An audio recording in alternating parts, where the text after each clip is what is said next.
জন্ম ও বেড়ে ওঠা কানাডায়, তবে রক্তে বাংলাদেশ। লাল সবুজে জার্সিতে অভিষেকের অপেক্ষায় সমিত সোম। 10 জুন সিঙ্গাপুরের বিপক্ষে মাঠে নামছেন ক্যানাডিয়ান প্রবাসী ফুটবলার। দেশে আসার আগে 71-এর খেলাযোগকে দিয়েছেন বিশেষ সাক্ষাৎকার। এক্সক্লুসিভ ইন্টারভিউর আজ থাকছে প্রথম পর্ব।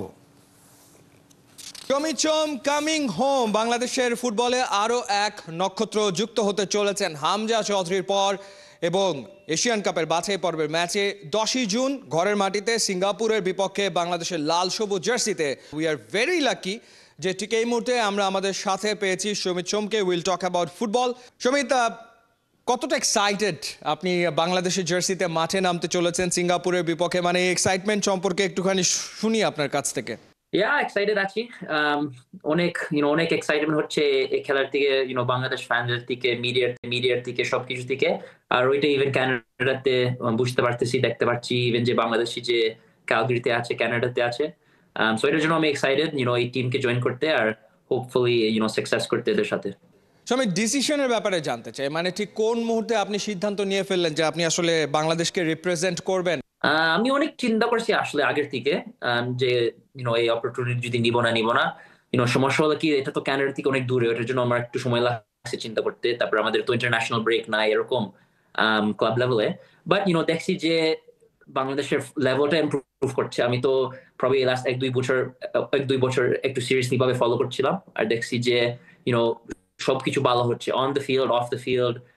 সবকিছু ফ্রম বাফুফের সব স্টাফের থেকে, লোকজনের থেকে, খেলোয়াড়দের থেকে সিমস লাইক লেভেলটা খুব প্রফেশনাল হচ্ছিল আর ভালো হচ্ছিল। তারপরে একটা খেলোয়াড় যে হামজা চৌধুরী যদি যায়, সে যে লেভেলে খেলে, সে যদি বাংলাদেশকে হেল্প করতে চায়, আমি ভাবছি আমিও চেষ্টা করি হেল্প করতে যেভাবে পারি। আপনার পরিবারকে মানানোর বিষয়টা কেমন ছিল? কারণ শুরুর দিকে একটু দ্বিধাদ্বন্দ্ব ছিল যে বাংলাদেশে আসবেন কিনা, এখানকার পরিবেশ, কোথায় থাকবেন, সবকিছু মিলে বড় একটা চ্যালেঞ্জ ছিল। এরকম ঠিক বলা যায় না, বাট এমনি জাস্ট ভাবছিলাম যে এখন হলো রাইট সময়। সবকিছু যে করতে বলছিলাম অমিতের সাথে, তারপরে বাফুফের সাথে, সবকিছু মানে রাইট আইডিয়া দিচ্ছিল। এরা আমাকে পজিটিভ রিইনফোর্সমেন্ট দিচ্ছিল যে সবকিছু মানে মোটামুটি সব ঠিকভাবে হবে, স্মুথ ভাবে চলবে। And in the end of the day just যেভাবে বুঝতে পারছি যে এখন এরা অনেক প্রফেশনাল, অনেক হাই লেভেলে রাখতেছে। And that's the best that you can want a environment. আপনি শ্রীমঙ্গলের কথা বলেছেন, সেখানে আপনার অনেক রিলেটিভ আছে। সেখানে কার কথা সবচেয়ে বেশি মনে পড়ে? কারোর সাথে বাংলাদেশে এসে খেলেছেন ফুটবল, আপনার চাচাতো ভাই হতে পারে কিংবা আপনার ফ্রেন্ড হতে পারে, তাদের সাথে কি যোগাযোগটা হচ্ছে নিয়মিত? হ্যাঁ, আমার সব ফ্যামিলিটা মনে রাখছি, আর ওদের সাথে কথা বলা হয়েছে, স্পেশালি এই ডেস্টিনেশন হওয়ার আগে। এরাও খুব খুশি। সো এটা হলো খুব এক্সাইটিং থিং। এরাও এক্সাইটেড, আমিও এক্সাইটেড। অলরাইট, ওকে। সো আমরা দেখি আপনি তো এখন রয়েছেন কানাডাতে, তো শ্রীমঙ্গলের সাথে আপনাকে এই মুহূর্তে আমরা সংযুক্ত করতে পারি কিনা, কানেক্ট করতে পারি কিনা, আমরা সেই চেষ্টাটা আসলে করছি। এই যে দেখতে পারছি, আমি দেখতে পারি। হ্যালো সমীর। আশীর্বাদে বাঙালি। হাই। আচ্ছা, কেমন আছো বাবা? আমি তো ভালো। আমি তো জানি না তোমাদেরকে ফোন করবে এভাবে।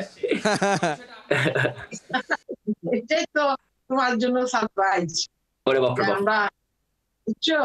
হ্যাঁ, ভেরি নাইস। ভালো আছো তো? এমনি ভালো আছি। হ্যাঁ, অনেকদিন খেলায় দিচ্ছ তোমরা।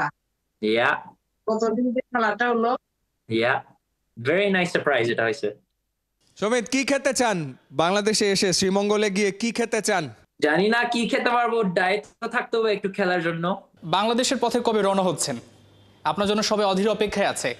এখনো ফাইনালাইজ হচ্ছে, বাট আমার মনে হয় জুন 4 তারিখে সকালে আসা হবে।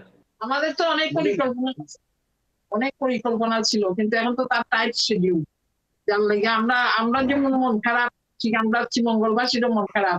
সবার একটা আকাঙ্ক্ষা আছে যে সমিত আইব, সমিতে তারা সুন্দর করে বরণ করবো। কিন্তু এটা আমাদের ইয়ে যে সমিতের এত টাইট প্রোগ্রামের লেগে এত বাংলাদেশে শ্রীমঙ্গল আসতে পারবেন।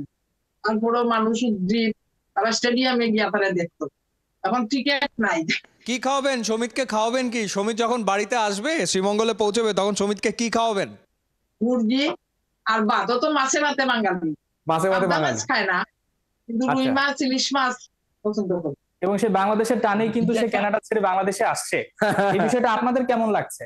আমাদের তো খুবই আনন্দ। আর আমরা তো যে বাংলাদেশ ফুটবল ফেডারেশনের কাছে কৃতজ্ঞ।